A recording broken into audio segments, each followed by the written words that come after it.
Hello everyone. आज के इस वीडियो में हम लोग बात करने वाले हैं मेटल एंड नॉन मेटल्स की।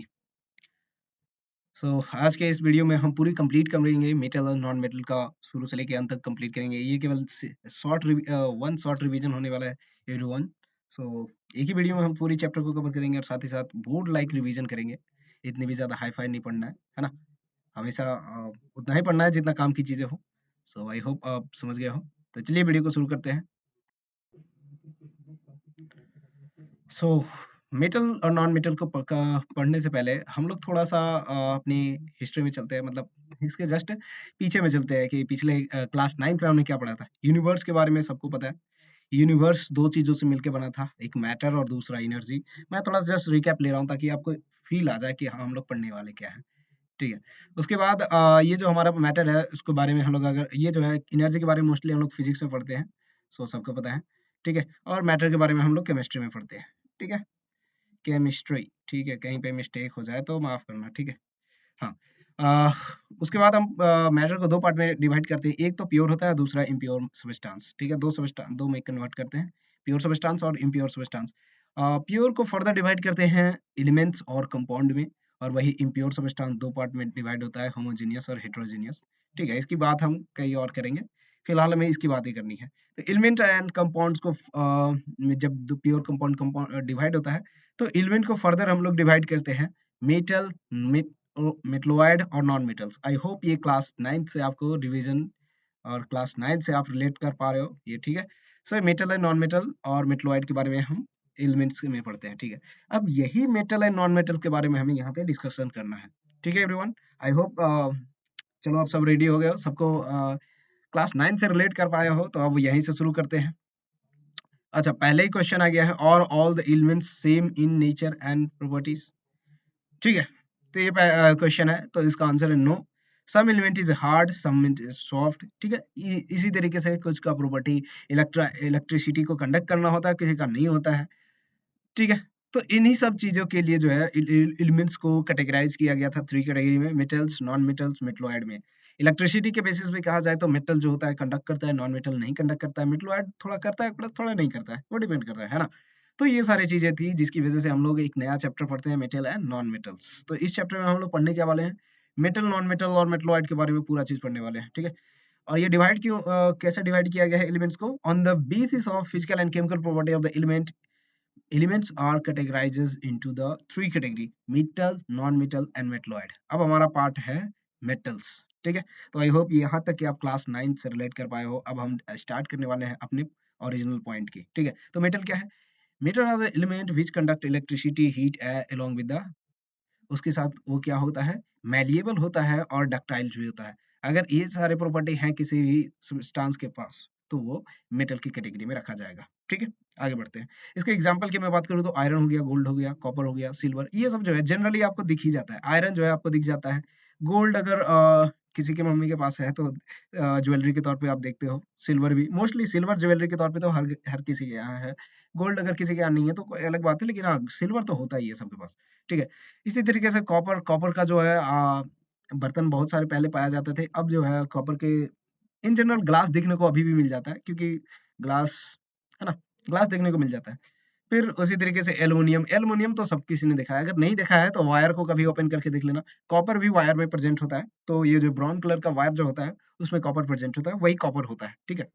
उसके साथ ही व्हाइट कलर का जो ये हमारे पास ट्रांसफार्मर के आसपास आप देखोगे तो ये व्हाइट कलर का, अब तो कवर आता है वायर। पहले जो है जब ऐसे ही रहता था, केवल रॉड के तौर पे या फिर वायर के तौर पे रहता था, तो वहाँ पे केवल एल्युमिनियम का यूज किया, उसमें एल्युमिनियम के वायर होते थे।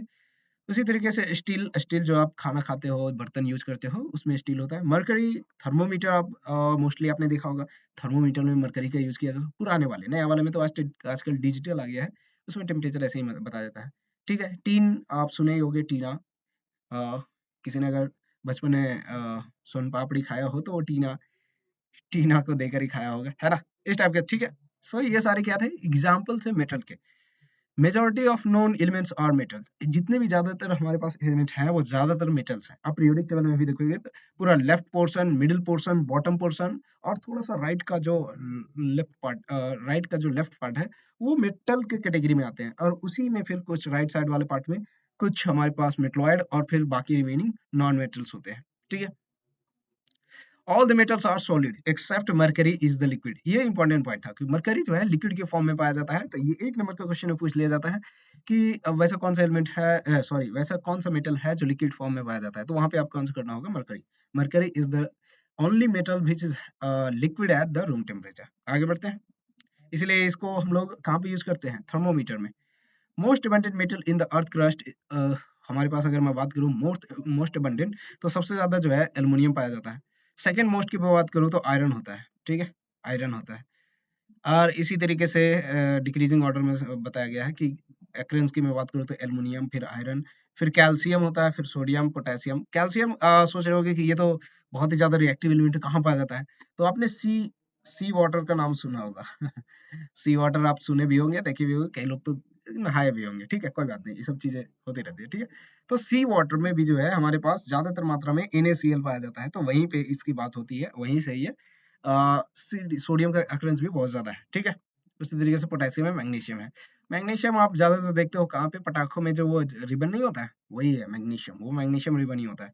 अब बात करते हैं फिजिकल प्रॉपर्टी ऑफ मेटल्स की। तो हमने पहले बात की मेटल्स की, मेटल के बारे में थोड़ा जाना, उसकी अपीयरेंस के बारे में जाना। अब बात करते हैं फिजिकल प्रॉपर्टी की। फिजिकल प्रॉपर्टी ऐसा क्या है, metal are malleable. Metal are malleable कहने का मतलब यही है कि ये देखो, मेटल अगर इस फॉर्म में है, किसी भी फॉर्म में है, उसको हथौड़े से पीट पीट कर एक लंबी चादर फॉइल बनाया जा सकता है।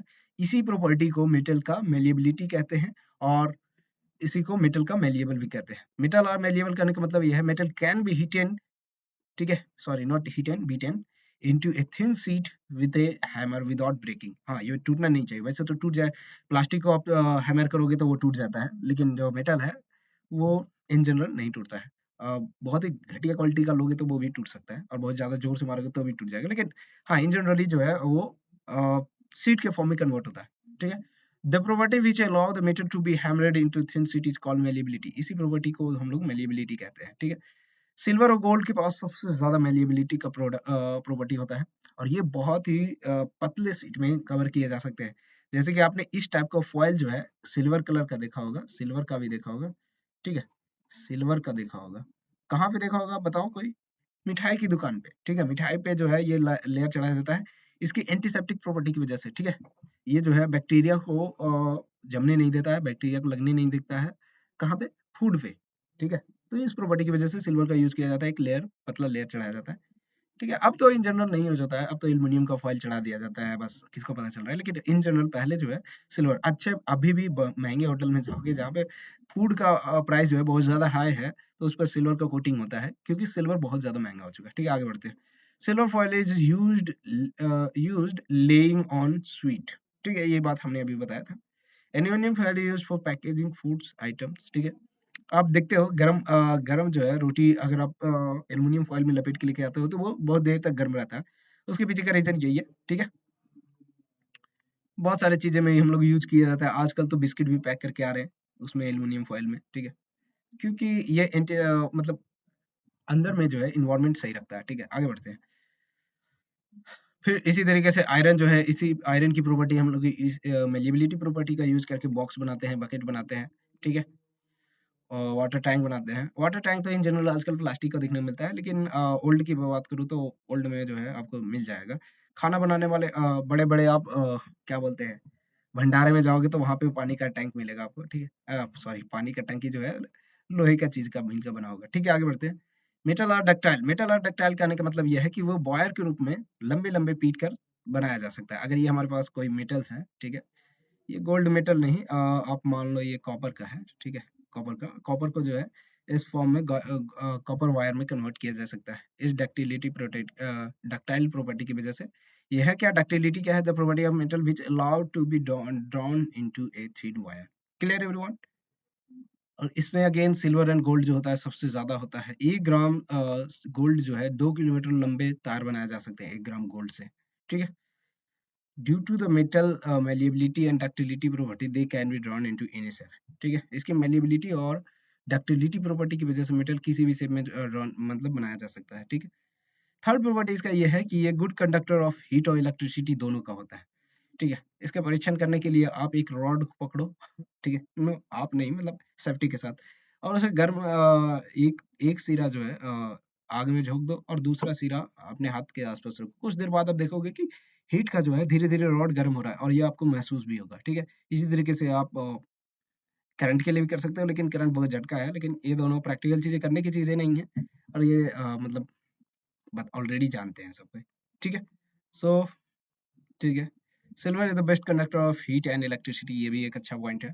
सिल्वर के पास बहुत सारे प्रॉपर्टीज सेम है, ठीक है? जैसे कि इसके पास हाई डक्टिलिटी है, मेलेबिलिटी है, हीट और इलेक्ट्रिसिटी का कंडक्टर भी बहुत अच्छा है और इसे हम लोग इन सारी प्रॉपर्टीज की वजह से बहुत सारी चीज़ें खाने बनाने वाले बर्तनों में इस्तेमाल किया जाता है। अच्छा, पुअरेस्ट कंडक्टर ऑफ हीट की मैं बात करूँ मेटल्स में, तो ये लीड होता है। ये क्या है, एक मेटल है, फिर भी ये बहुत ही ज़्यादा मतलब कम जो है इलेक्ट्रिसिटी कंडक्ट करता है लीड, ठीक है? अब ये कंडक्ट कैसे करता है, जस्ट जैसे when a metal is heated it's gain the energy and vibrate more vigorously, फिर वो एनर्जी ट्रांसफर करता है इलेक्ट्रॉन को जो एटम में प्रेजेंट होता है, फिर इलेक्ट्रॉन मूव करता है मेटल्स का, वो ट्रांसफर एनर्जी करता है दूसरे इलेक्ट्रॉन को, इसी वे में हीट कंडक्ट करता है, ठीक है? और इलेक्ट्रिसिटी की मैं बात करूँ तो metal electricity electron free electron के प्रेजेंस की वजह से करता है, ठीक है? अब आगे बढ़ते हैं। Metal are lustre and can be polished, ठीक है? इसका कहने का मतलब ये है इसके सरफेस को अगर रगड़ोगे तो वो चमकने लगेगा, बस यही मतलब है, ठीक है?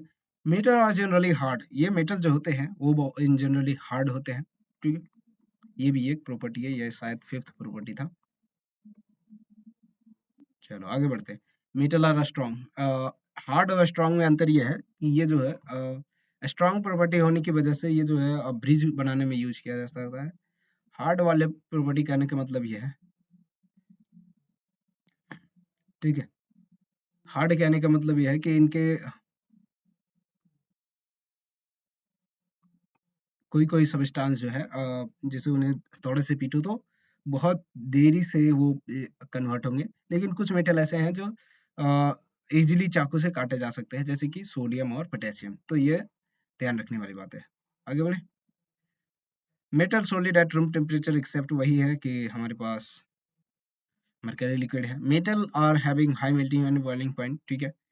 ये high melting point and boiling point होते हैं, जैसे कि इसके एक्सेप्शन ये है कि गैलियम और सीजियम जो होता है मेटल होने के बावजूद इसके boiling point and melting point बहुत ही लो होते हैं, ठीक है? इनकी डेंसिटी हाई होती है, मेटल की डेंसिटी हाई होती है। अगर मैं बात करूं आयरन की डेंसिटी की तो आप देख सकते हो 7.8 ग्राम पर सेंटीमीटर क्यूब हमारे पास दिया हुआ है, ठीक है? इसी तरीके से आप ये कह सकते हो कि ये जो सोडियम और पोटेशियम है इनकी डेंसिटी बहुत ही कम होती है। डेंसिटी के मामले में ये बेचारे पीछे रह जाते हैं। मेटल आर सोनोरस, सोनोरस कहने का मतलब ये है कि जब भी हम मेटल को हिट करते हैं तो ये एक साउंड प्रोड्यूस करते हैं। वही अगर हम नॉन मेटल के या प्लास्टिक को हिट करेंगे तो वो साउंड प्रोड्यूस नहीं करेगा, है ना? तो ये सब छोटी-छोटी प्रॉपर्टी है जो याद होनी चाहिए। ये सब क्या थे? ये सारे फिजिकल प्रॉपर्टी थे। तो आई होप आपको सबको समझ में आ गया होगा, है ना? अब बात करते हैं chemical property of the metal. Chemical property of metal कहने का मतलब क्या है? Metal and non metal show different chemical properties, ठीक है? Reaction of metal with the oxygen, metal अगर ऑक्सीजन के साथ रिएक्शन करेगा तो ये मेटल ऑक्साइड बनाएगा और ये मेटल ऑक्साइड जो होता है ये बेसिक इन नेचर होता है, ठीक है? अब अगर बेसिक है तो हम लोग एसिड बेस में ऑलरेडी पढ़ के आ चुके हैं कि बेस क्या करता है, ये रेड लिटमस को ब्लू में कन्वर्ट कर देता है। अच्छा, ये जो मेटल है ऑक्सीजन के साथ डिफरेंट डिफरेंट स्टाइल में रिएक्शन करता है, ठीक है? कुछ मेटल होते हैं जो बहुत ज्यादा रिएक्टिव होने की वजह से बहुत जल्दी रिएक्शन कर लेते हैं। कुछ मेटल थोड़ा धीमे होते हैं, मीडियम वाले जो क्या होते हैं थोड़ा धीमे, अरे रहने दो, धीरे-धीरे करेंगे ना, काम है, करना ही है, ठीक है? कुछ मेटल तो इतने हीट होते हैं कि रिएक्ट ही नहीं करते हैं। जैसे कुछ लोग ऐसे होते हैं ना, जो काम ही नहीं करना चाहते हैं। तो इसी तरीके से मेटल भी है, वो भी कहता है ऑक्सीजन के साथ क्या है रिएक्शन करना, मुझे नहीं करना रिएक्शन-विएक्शन। इसी तरीके से, है ना? तो कुछ मेटल जो हाइली रिएक्टिव जो बहुत तेज़ी से रिएक्ट कर लेते हैं, मीडियम वाले कहते हैं थोड़ा आलस होते हैं, ठीक है? और फिर कुछ तो ऐसे नालायक होते हैं जो रिएक्शन ही नहीं करते, है ना? अब मैं बात करूँ कौन जो है बहुत तेज़ रिएक्शन करता है तो सोडियम पोटेशियम हो गया, रिएक्ट ऑक्सीजन वाइगरसली, ठीक है? ये सब बहुत तेज़ी से रिएक्शन करते हैं। जो भी रिएक्टिविटी सीरीज़ में बहुत ज़्यादा ऊपर है, वो मेटल के साथ हाइली रिएक्टिव होता है। कुछ मेटल्स ऐसे हैं जो हीटिंग करने पे रिएक्ट करते हैं, ठीक है ना? जो मतलब हमारे पास मॉडरेट रिएक्टिव वाले होते हैं, जैसे मैग्नीशियम हो गया, इसको जलाओगे तो ये रिएक्ट करेंगे और मैग्नीशियम ऑक्साइड, ठीक है? एनसीईआरटी में इसका मेंशन भी है कि ये जो है एक रिबन को चिमटा से पकड़ा हुआ है और नीचे से आग लगाया जा रहा है। तो वहाँ पे जो है ये मैग्नीशियम ऑक्साइड का एक बेसिक ऑक्साइड बना रहा है, जो कि चूर्ण के रूप में कन्वर्ट हो जाता है। तो इससे रिलेटेड एक क्वेश्चन भी है, ठीक है? चलो। तो ये हमारे पास मैग्नीशियम हो गया जो कि हीट करने पर गर्म होता है, एल्युमिनियम भी हो गया जो हीट करने पर ही ऑक्सीजन के साथ रिएक्ट करता है, ठीक है। जिंक इसी तरीके से हमारे पास जिंक भी हो गया, ये सब क्या है, हीट करने पे ऑक्सीजन के साथ रिएक्ट करते हैं, ठीक है। अब यहाँ पे एक पॉइंट, एक इम्पोर्टेंट पॉइंट है कि एल्युमिनियम और zinc oxide are amphoteric in nature. ये दोनों का जो ऑक्साइड होता है एम्फोटेरिक होता है, एम्फोटेरिक इन नेचर होता है, ठीक है। जिंक को जब हम स्ट्रांगली हीट करते हैं तभी ये रिएक्ट करता है, ठीक है। आगे बढ़े। Iron metal does not burn in air even on strong heating. Iron react with the oxygen of air on heating to form iron 2 और 3 oxide. ठीक है, इसे बहुत ज्यादा जब हाई टेम्परेचर पे हीट करेंगे तभी ये केवल और केवल 2 और 3rd ऑक्साइड में कन्वर्ट होने के लिए ही रिएक्ट करता है, ठीक है।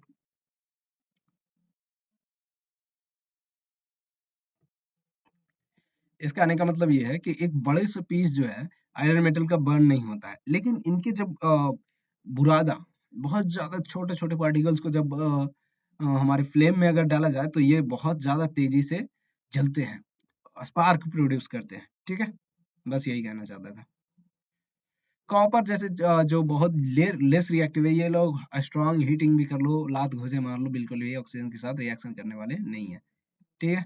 कहना क्या चाहता है, copper metal do not burn in air even on strong heating. Copper metal react with oxygen on prolonged heating to form a black substance. अब कह रहा है कि कोई एकदम व्यक्ति ऐसा है जिसने ठान लिया कि नहीं भैया तुम तो हम रिएक्शन करवा के ही छोड़ेंगे, तो एक ही कंडीशन में हो सकता है, ठीक है। और वो जो है बहुत लंबे टाइम तक हम कॉपर को हीट करते रहे, बहुत लंबे टाइम पर जब हीट करके जब हम हीट कर देंगे तब वो जो है ऑक्सीजन के साथ रिएक्शन करके कॉपर टू ऑक्साइड बनाएगा, और ये जो है ये क्या होगा, ये ठीक है, कॉपर ऑक्साइड जो होगा ये ब्लैक कलर का होगा, ठीक है। Clear everyone. चलो ठीक है। इन जनरली ये कॉपर रिएक्शन नहीं करता है ऑक्सीजन के साथ। आगे बढ़े। अब reaction of metals with the water, अगर मेटल कोई वाटर के साथ रिएक्शन करेगा तो मेटल हाइड्रोक्साइड बनेगा, ये सिंपल बात है, ठीक है। कुछ जो हाईली रिएक्टिव है वो जस्ट वाटर के साथ रिएक्शन कर लेंगे, कुछ जो हाईली रिएक्टिव नहीं है वो मेटल के साथ वाटर के रूप में नहीं करेंगे, ठंडे पानी में नहीं, गर्म पानी या फिर स्टीम में रिएक्ट करेंगे, और फिर कुछ मेटल ऐसे होंगे जो बिल्कुल ही नहीं वाटर से रिएक्ट करेंगे, ठीक है। जो मेटल्स स्टीम के साथ रिएक्शन करेंगे वो मेटल हाइड्रोक्साइड नहीं बल्कि मेटल ऑक्साइड बनेंगे और हाइड्रोजन गैस रिलीज करेंगे, ये दोनों इंपॉर्टेंट पॉइंट है, ठीक है ना। यहाँ पे थोड़ा सा ध्यान देने वाली बात है कि अगर मेटल जो है वाटर के साथ रिएक्शन कर रहा है तो मेटल हाइड्रोक्साइड बनाएगा, लेकिन वही स्टीम के फॉर्म में वाटर से रिएक्ट कर रहा है तो मेटल ऑक्साइड बनाएगा। जैसे कि सोडियम पोटेशियम कैल्शियम जो है रिएक्ट करते हैं कोल्ड वाटर के साथ और मेटल हाइड्रोक्साइड बनाते हैं, वहीं पे हमारे पास, वहीं पे अगर मैग्नीशियम की मैं बात करूँ तो हॉट वाटर के साथ तो मैग्नीशियम हाइड्रोक्साइड बनाता है, वही स्टीम के साथ जो है मैग्नीशियम ऑक्साइड बनाता है, तो ये थोड़ा सा ध्यान देने वाली बात थी।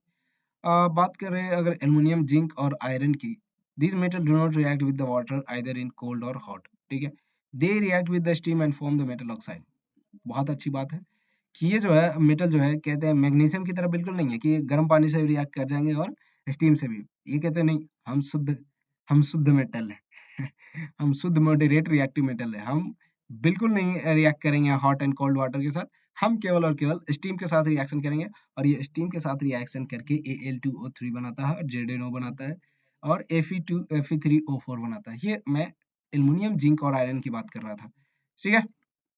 और फिर मेटल्स जो नालायक एकदम ही है, जैसे कि लीड हो गया, कॉपर हो गया, सिल्वर हो गया, गोल्ड हो गया, ये तो वाटर से स्टीम के साथ भी नहीं रिएक्शन करते, ये कहते नहीं हम शुद्ध गरीब हैं, है ना।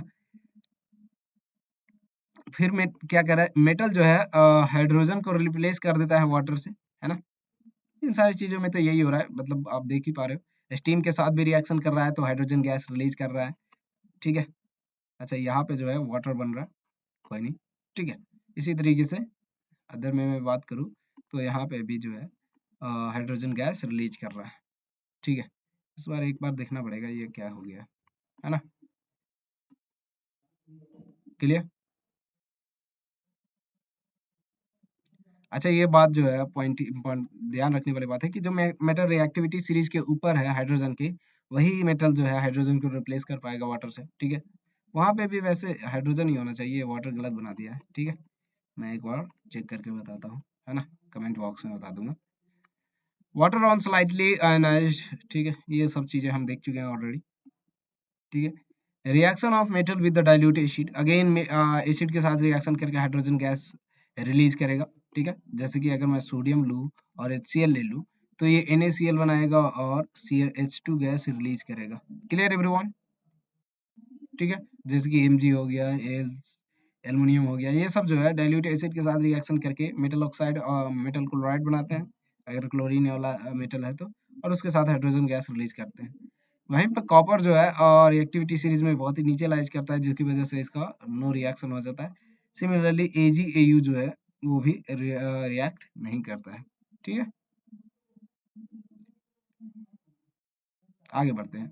अब बात करते हैं reaction of metal with the dilute sulphuric acid. Sulphuric acid के भी सेम केस होंगे, है ना? जो मेटल सॉल्ट बनाएगा और साथ ही साथ हाइड्रोजन गैस रिलीज करेगा, तो आप ये सब देख सकते हो। अगेन यहाँ पे कॉपर AgAu जो है ये सब रिएक्शन नहीं करेंगे व्हाट सल्फ्यूरिक एसिड के साथ। Reaction of metal with the dilute, अरे भाई साहब, हाँ ये थोड़ा सा अच्छा है। रिएक्शन ऑफ मेटल अगर डाइल्यूट नाइट्रिक एसिड के साथ रिएक्शन करा रहे हैं, तो इन जनरल हमें क्या लगता है, हमें क्या लगता है, क्या लगता था भाई साहब? एक सेकेंड, इसमें थोड़ा सा ध्यान देने वाली बात ये है कि हमारा ये जो मेटल का रिएक्शन डाइल्यूट नाइट्रिक एसिड के साथ होता है, तो यहाँ पे इन जनरल लगता है कि हाइड्रोजन गैस रिलीज होगा, लेकिन यहाँ पे थोड़ा सा चेंजेस है, क्योंकि ये जो है नाइट्रिक एसिड बहुत ही ज्यादा स्ट्रॉन्ग ऑक्सीडाइजिंग एजेंट होता है, तो ये हाइड्रोजन गैस जैसे ही बनता है उसको फिर से रिएक्ट कर लेता है, ठीक है? फिर से वो रिएक्ट करके वाटर को हाइड्रोजन गैस जो है उसको ऑक्सीडाइज करके वाटर में कन्वर्ट कर देता है, ठीक है? और नाइट्रिक एसिड खुद ही जो है रिड्यूस हो जाता है हाइड्रोजन नाइट्रोजन ऑक्साइड में। ये किसी भी थर्ड, ये तीनों जो है किसी भी एक में कन्वर्ट हो जाएगा और साथ ही साथ हाइड्रोजन को जो है ऑक्सीडाइज करके वाटर में कन्वर्ट कर देगा, ठीक है? बट अगर हम बहुत ज्यादा डाइल्यूट नाइट्रिक एसिड ले लें, तो मेटल जो है रिएक्ट करके हाइड्रोजन गैस रिलीज कर देगा, लेकिन ये केस जो है बहुत ही ज्यादा वेरी लाइट डाइल्यूटेड के केस में है, ठीक है? जैसे कि आप देख सकते हो, magnesium in general magnesium hydrogen gas को रिलीज नहीं करता है, वो वाटर बनाता है। लेकिन अगर बहुत ज्यादा वेरी डाइल्यूटेड, यहाँ पे लिखना चाहिए कि ये जो है वेरी डाइल्यूटेड है, अगर बहुत ज्यादा डाइल्यूटेड हम नाइट्रिक एसिड ले लिए हैं, तो वो जो है मेटल नाइट्राइड तो बनाएगा ही, साथ ही साथ हाइड्रोजन गैस रिलीज करेगा। लेकिन अगर स्ट्रांग है हमारे पास, तो वो क्या करेगा, H2O रिलीज करता है, ना कि H2, ठीक है? क्लियर? आई होप यहाँ तक आपको समझ में आ गया। एक्वारेजिया क्या है? Aqua regia is freshly prepared mixture of 1 part of the concentrated nitric acid and 3 part of the concentrated hydrochloric acid. Aqua regia highly corrosive fuming liquid, ठीक है? ये बहुत ज्यादा कोरोसिव होता है और ये जो है सभी प्रकार के मेटल्स को अपने अंदर घोलने की टेंडेंसी रखता है, ठीक है? जैसे कि गोल्ड और प्लैटिनम जो कि बहुत ज्यादा इनर्ट होते हैं, उनको भी ये टेंडेंसी रखता है कि ये घोल लेगा, ठीक है? Reactivity series of the metal की मैं बात करूँ, तो arranging the metal in the vertical column in order of decreasing reactivity is called the reactivity series, ठीक है? ये तो डिफिनेशन बहुत ही इजी हो गया। मेटल के रिएक्टिविटी के बेसिस पे डिक्रीजिंग ऑर्डर में जो सजाया हुआ सीरीज है उसी को हम लोग रिएक्टिविटी सीरीज कहते हैं। जैसे कि आ गया पोटेशियम हो गया, सोडियम हो गया, कैल्शियम हो गया, मैग्नीशियम हो गया, एल्युमिनियम हो गया, जिंक हो गया, आयरन हो गया, टीन हो गया, लेड हो गया, हाइड्रोजन हो गया। ये सारे क्या है, ये सारे जो यहाँ तक के मेटल है, ये वाटर के साथ रिएक्शन करके हाइड्रोजन रिप्लेस करने की टेंडेंसी रखते हैं और हाइड्रोजन गैस रिलीज कराते हैं। लेकिन ये तीनों जो है, ये चारों जो है बिल्कुल नहीं कर सकते, ये टेंडेंसी है ही नहीं इनके पास, है ना? चलिए, अच्छा इसे पढ़ने का तरीका क्या है? हाइड्रोजन के ऊपर वाले रिएक्टिव है, हाइड्रोजन के नीचे वाले वेरी लेस रिएक्टिव है, ठीक है? और इस टॉप टॉप टू बॉटम आप जाओगे तो रिएक्टिविटी सीरीज में रिएक्टिविटी घट रहा है, ठीक है? Reactivity increase from bottom to top, बिल्कुल ठीक है, अगर उसी चीज को उल्टा कर दे तो। Potassium is most reactive metal and place at the top of the reactivity series, ठीक है? पोटेशियम यहाँ पे बहुत ज्यादा हाईली रिएक्टिव है एंड गोल्ड जो है लीस्ट रिएक्टिव है, इसकी वजह से इसे सबसे नीचे रखा गया है, ठीक है? चलो आगे बढ़े। ये रहा पोटेशियम और गोल्ड। चलो, Hydrogen is not metal, still it is has been placed in the reactivity series of the metal because hydrogen also form positive ion. ठीक है, तो कोई अगर पूछ ले कि हाइड्रोजन जो है मेटल नहीं होने के बावजूद इसे क्यों रखा गया है रिएक्टिव मेटल की रिएक्टिविटी सीरीज में, तो ये बताना पड़ेगा कि ये जो हाइड्रोजन है वो भी H प्लस बनाता है, जिसकी वजह से जो है हम इसे मेटल्स में रखते हैं मेटल की रिएक्टिविटी सीरीज में। Why some metal is more reactive while some are less reactive? तो ये डिपेंड करता है कि मेटल जो होता है कितना ज्यादा तेजी से वो इलेक्ट्रॉन दे पा करके इलेक्ट्रोपॉजिटिविटी बना रहा है, और कितना कम जो है तेजी और टाइम लेके वो जो है कितना ज्यादा टाइम लेके वो बना रहा है। इसके बेसिस पे ही हम ये डिसाइड करते हैं कोई मेटल कितना रिएक्टिव है और कितना नॉन रिएक्टिव। ठीक है, clear everyone? Metal which are more reactive than hydrogen are potassium है, सोडियम है, calcium, magnesium, aluminium, zinc, iron, tin, lead. ठीक है, वही चीजें हैं जो हमने अभी अभी बात की है। We should remember the reactivity series of the metal decide whether the particular displacement reaction will take places or not. Displacement reaction में भी आपने ये देखा होगा reactivity series। अब बात करते हैं अपने चौथे पॉइंट की, reaction of metal with the salt solution। कुछ जो है हमारे पास मेटल ऐसे हैं, ये डिस्प्लेसमेंट रिएक्शन में भी आपने देखा होगा कि जो है कोई भी एक मेटल जो है लेस रिएक्टिव मेटल के उसके सॉल्ट से हाईली रिएक्टिव मेटल उसको रिप्लेस कर देता है। जैसे कि अगर जिंक की मैं बात करूं और कॉपर सल्फेट की, तो यहाँ कॉपर बहुत ही कम रिएक्टिव है as compare to zinc, so zinc इसको रिप्लेस कर देगा उसके मेटल सॉल्यूशन से, सॉल्ट सॉल्यूशन से। ठीक है, और खुद का सॉल्ट बना लेगा। हम लोग ऑलरेडी ये डिस्प्लेसमेंट रिएक्शन में देख चुके हैं। आगे बढ़े, इसी तरीके से कॉपर को रिप्लेस कर देगा आयरन, वही कॉपर रिप्लेस कर देगा एजी को, क्योंकि एजी रिएक्टिविटी सीरीज में लो आता है। आगे बढ़े, ये सारे चीजें जो है reaction of metal with the chlorine, तो वही सॉल्ट बनाएगा और हाइड्रोजन गैस। ठीक है, यहाँ पे तो सिर्फ एसिड नहीं बल्कि क्लोरीन है, तो ये जस्ट सॉल्ट बनाएगा। Reaction of metal with the hydrogen, हाँ मेटल जो है मोस्ट ऑफ द मेटल जो है कंबाइन नहीं होते हाइड्रोजन के साथ, बहुत ही कम जो हाईली रिएक्टिव होते हैं, जैसे कि सोडियम हो गया, पोटेशियम हो गया, कैल्शियम हो गया, मैग्नीशियम, हाइड्रोजन के साथ रिएक्शन करके मेटल हाइड्राइड बनाते हैं, जैसे कि NaH, CaH2, MgH2। ठीक है, यहाँ पे जो मेटल हाइड्राइड में हाइड्रोजन की जो होती है टेंडेंसी होती है, वो -1 रखता है, एनायन के फॉर्म में होता है। ठीक है, ये आप देख सकते हो क्लियरली। अगर हम हाइड्रोजन गैस को पास करते हैं कैल्शियम पे, तो यहाँ पे कैल्शियम हाइड्राइड बनता है। सिमिलरली मैग्नीशियम हाइड्राइड बनता है, और फिर इसका रिएक्शन ये रहा। अब बात करते हैं यूजेस ऑफ मेटल की, तो मेटल की बहुत सारे यूजेस हैं। Copper and aluminium metals are used to make the wire to carry electric current. ठीक है, वही आयरन जो है बिकॉज दे है, अच्छा यहाँ पे हम लोग कॉपर और एल्युमिनियम का ही क्यों यूज करते हैं, क्योंकि इनकी जो रेसिस्टेंस होता है, इलेक्ट्रिकल रेसिस्टेंस बहुत ही कम होता है, बहुत ज्यादा कम।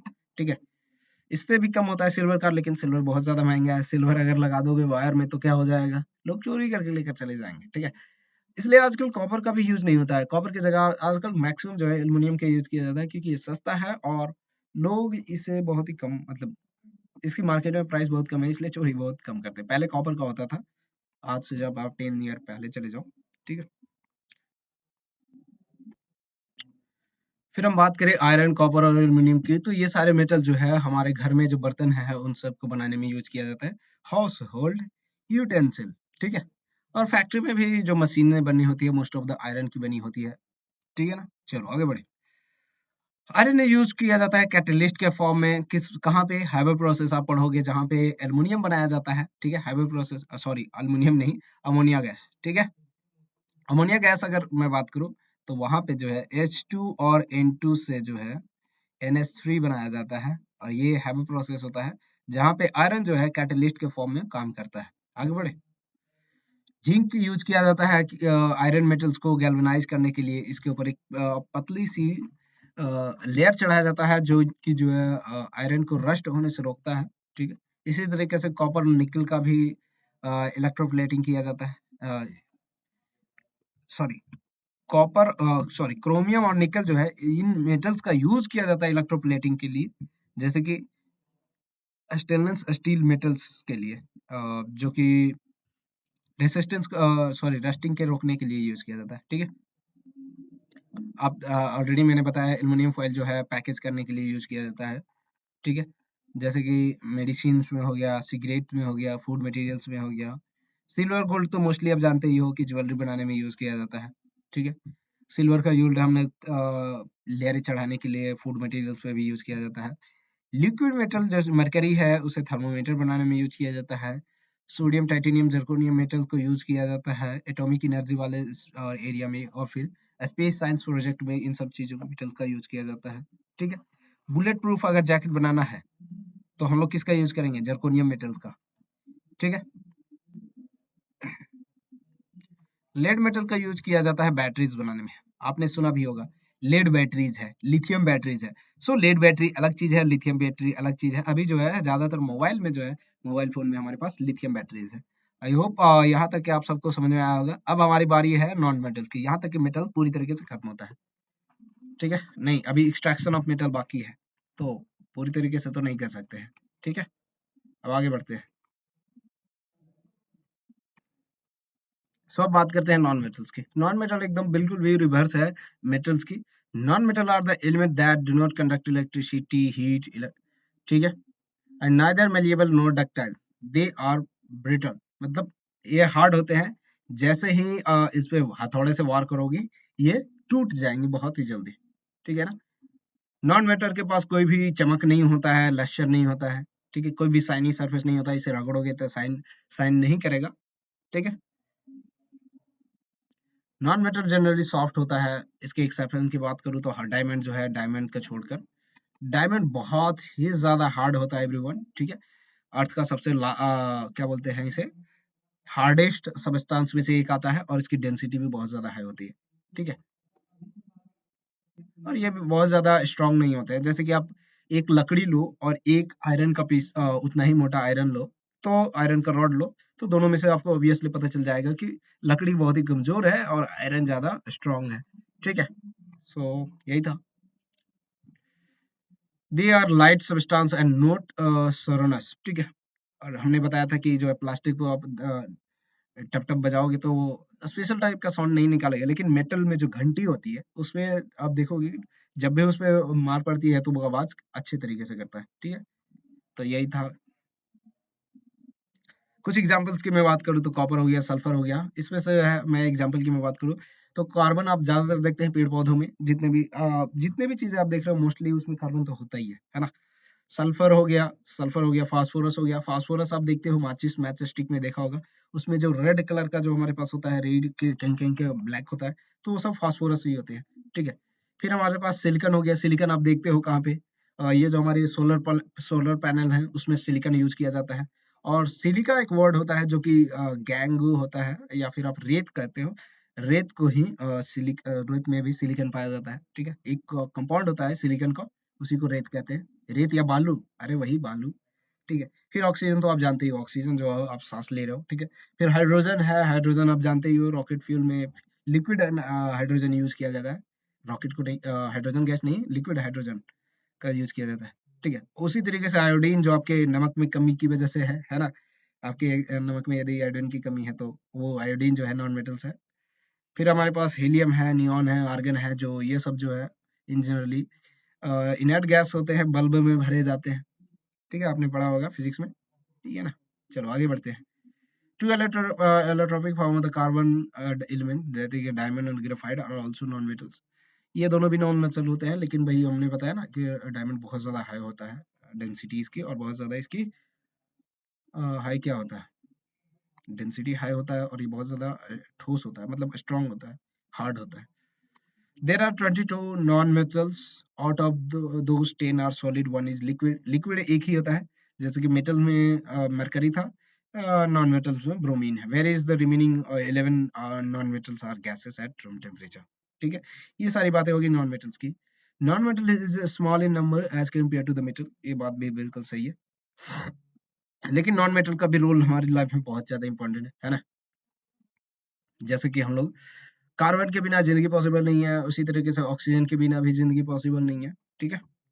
और यही ऑक्सीजन जो हम अंदर सांस के थ्रू लेते हैं, तो ये बाद में है कार्बोहाइड्रेट जैसी चीजों को तोड़ता है, विटामिन को तोड़ता है, और हमें एनर्जी प्रोवाइड करता है। ठीक है ना। तो ये सब चीजें हैं जो ऑलरेडी लिखा हुआ है। हालांकि ये सारी चीजें बहुत ज्यादा पढ़ने की जरूरत नहीं है, क्योंकि हम लोग शॉर्ट रिवीजन नोट्स कर रहे हैं। ठीक है। अगर आपको दिखना है तो एक बार आप पॉज करके लिख लेना, अगर आपको कुछ लिखना है तो। अब हम आते हैं, बात करते हैं physical property of the non metals की। तो फिजिकल प्रॉपर्टी में क्या ही बातें करना है, ये सारी की सारी जो है ऑपोजिट होंगे किसके, मेटल्स के, ठीक है ना।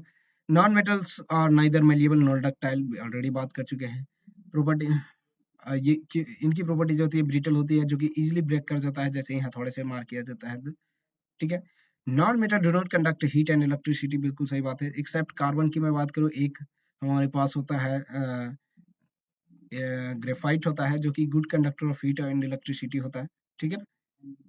क्लियर, यहाँ तक क्या मुझे लग रहा है सबको समझ में आ रहा है, ठीक है। मेटल के बाद कोई स्पेशल लस्टर नहीं होता है, कोई शाइनी सरफेस नहीं होता है, इसको रगड़ोगे तो ये शाइनी सरफेस नहीं बल्कि डल अपीयरेंस देने लगेगा, है ना। इनके पास कोई जो है कोई भी खुद का लस्टर नहीं होता है, जैसे लेकिन एक्सेप्शन है। आयोडीन खुद एक नॉन मेटल है, लेकिन इसके पास खुद की एक चमक होती है, लस्टर होती है, ठीक है। इनके पास एक शाइनिंग सरफेस होता है, तो उसमें एक्सेप्शन में आयोडीन आता है। हर नॉन मेटल्स में एक ना एक एक्सेप्शन आपको देखने को मिलेगा ही। Non metal are generally soft, but हमने अभी बताया ना कि ग्रेफाइट डायमंड जो होता है वो हार्ड होता है। Non metal are comparatively low melting point and boiling point, लेकिन हम डायमंड की बात करें तो उसकी मेल्टिंग पॉइंट और मेल्टिंग पॉइंट जो होता है बहुत ज्यादा हाई होता है, ठीक है। मेल्टिंग पॉइंट और बॉइलिंग पॉइंट दोनों। मेल्टिंग पॉइंट डायमंड की बात करूँ तो 3500 डिग्री सेल्सियस, ठीक है, जो कि ऑलमोस्ट आयरन के डबल या ट्रिपल है, ठीक है ना। आगे बढ़ते हैं। Non metal having low density, ठीक है। मेटल नॉन मेटल है light substance compare to the metal, लेकिन एक्सेप्ट वही आपको डायमंड मिल जाएगा। Non metals are non sonorous sonorous, ठीक है। ये सारी बातें ऑलरेडी हम कर चुके हैं। अच्छा, नॉन मेटल, कुछ नॉन मेटल के पास स्पेशली जो होता है कलर होता है, जैसे कि सल्फर येलो कलर का होता है, फास्फोरस रेड और व्हाइट होता है। Hydrogen and oxygen both are colourless, ये दोनों कलरलेस होते हैं। क्लोरीन के पास ग्लोविस ग्रीन होता है और ग्रेफाइट ब्लैक कलर का होता है। पेंसिल में आपने देखा होगा ग्रेफाइट, है ना।